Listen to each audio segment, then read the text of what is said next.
साहिब बंदगी। ऐसा जुलाहा का भेद कोई नहीं जान सका, जिसने जगत में आकर ताना फैलाया। उसने धरती और आकाश दोनों को गड्ढा बनाया और चाँद तथा सूर्य को नरी बनाया और 1000 सूत लेकर भरना करने लगा। वह आज भी बीनता है, उसकी यह आदत दूर होना कठिन है।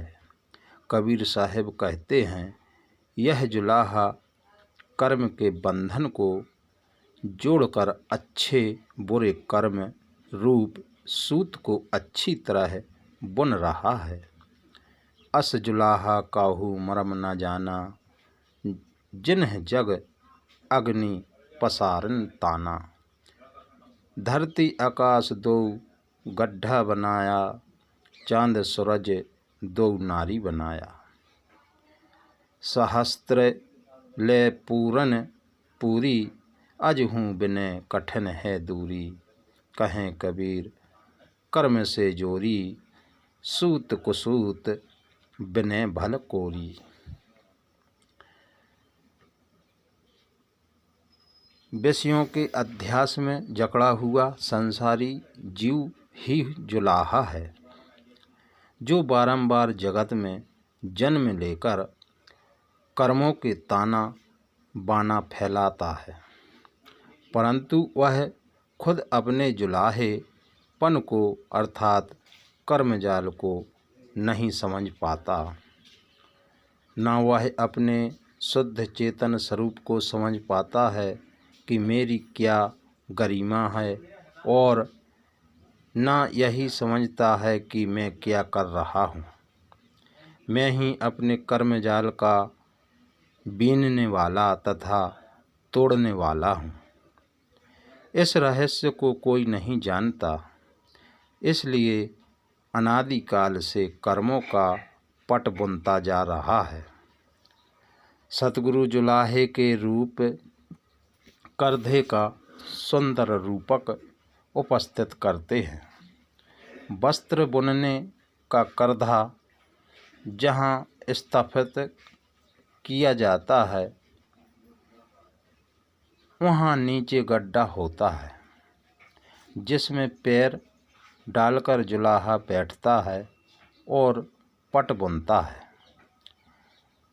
नरी उस लकड़ी को कहते हैं जिसमें भरनी के लिए सूत लपेटा जाता है। जैसे प्रकृति ने मानव सृष्टि पट बुनने के लिए पृथ्वी तथा आकाश को गड्ढा खुदाया हो और चांद तथा सूर्य को एवं रात और दिन को नरी बनाया हो, वैसे कर्म जीव शरीर का रूपी पृथ्वी तथा ऊर्ध्व एवं सिरो अंग रूपी आकाश के गड्ढे खुदाए हैं और इंगला तथा पिंगला को नारी बनाकर जीवन एवं कर्म रूपी वस्त्र बुन रहा है। नाक के बाएं छिद्र के श्वास को इंगला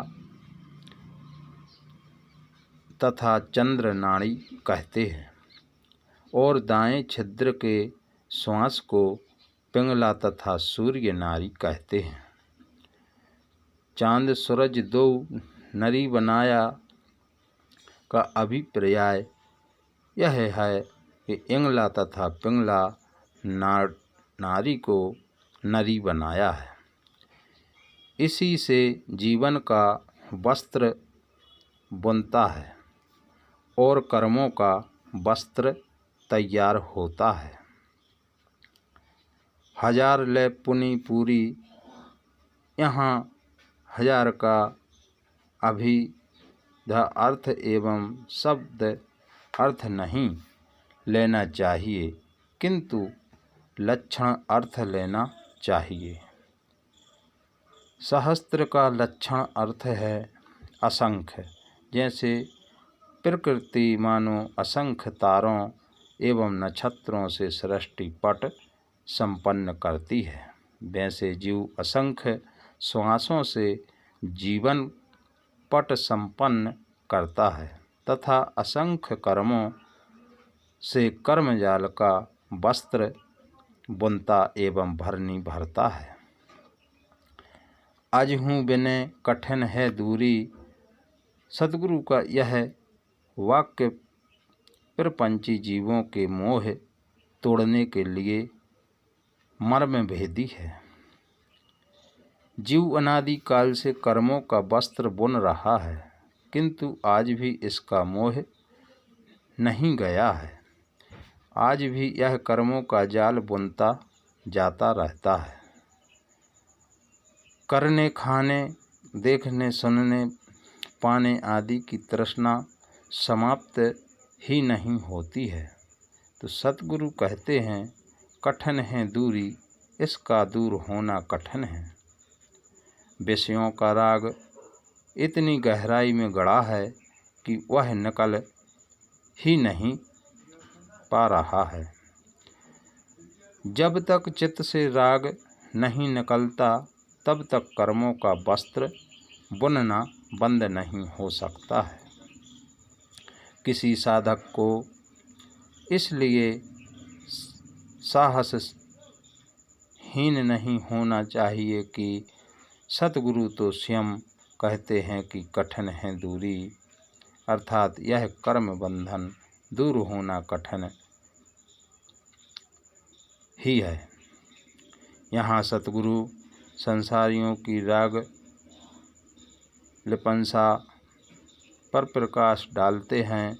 सतगुरु के इस बीजक में साहस के सैकड़ों वचन हैं, केवल एक साखी लें। तो लो तारा जगमगे, जो लो उगे न सूर्य, तो लो जीव कर में बस डोले, जो लो ज्ञान न पूर। पूर्ण ज्ञान होने पर कर्मों का जाल भास होता है। कहें कबीर कर्म से जोरी, सूत कुसूत बिने भल कोरी। सतगुरु कहते हैं कि यह कर्मी जीव रूपी कोरी अर्थात जुलाहा अपने आप को निरंतर कर्मों से जोड़े रखता है और सूत कुसूत अर्थात अच्छे और बुरे सभी कर्मों का वस्त्र बुनता रहता है। इस चौपाई में आया हुआ भल शब्द कर्म वस्त्र बुनने का क्रिया विश्लेषण है। जुलाहा अच्छे बुरे सूत को लेकर वस्त्र निपुणता से बुनता है, अर्थात जीव शुभाशुभ कर्मों के धागे को लेकर भव बंधन का वस्त्र अच्छी तरह बुनता है और इसी में सदैव उलझता रहता है। सतगुरु ने इस रमैनी में जुलाहा, करधा, गड़ा, नरी, सूत आदि का सुंदर रूपक दिया है और प्रकृति, धरती, आकाश, चांद, सूर्य आदि का उदाहरण पेश किया है। सतगुरु ने अनेक वचन श्लेष मात्र अलंकार युक्त होते ही है, किंतु इस रमैनी में सतगुरु मुख्य बात यह बताना चाहते हैं कि जीव बारंबार अपने बनाए हुए कर्म जालों में उलझ रहा है। वह आज भी नहीं जाग रहा है, आज भी अच्छे बुरे कर्मों में उलझा है। उसे अपनी सत्ता और महानता का भान नहीं है। मैं ही अपने कर्मों का कर्ता तथा विधाता हूँ। मेरे बंधन मेरे ही बनाए हैं और मैं ही उन्हें तोड़ सकता हूँ, इसका उसे पता नहीं है। अस जुलाहा काहू मरम न जाना, इसी भाव का उद्घातक वक है। नाना मत के गुरु लोग भी पर्याय जीव को हरि इच्छा अधीन बताकर उसको स्वरूप शोधन एवं पुरुष से दूर ही करते रहते हैं। जब तक जीव स्वयं नहीं जागेगा उसका बंधन नहीं छूट सकता है।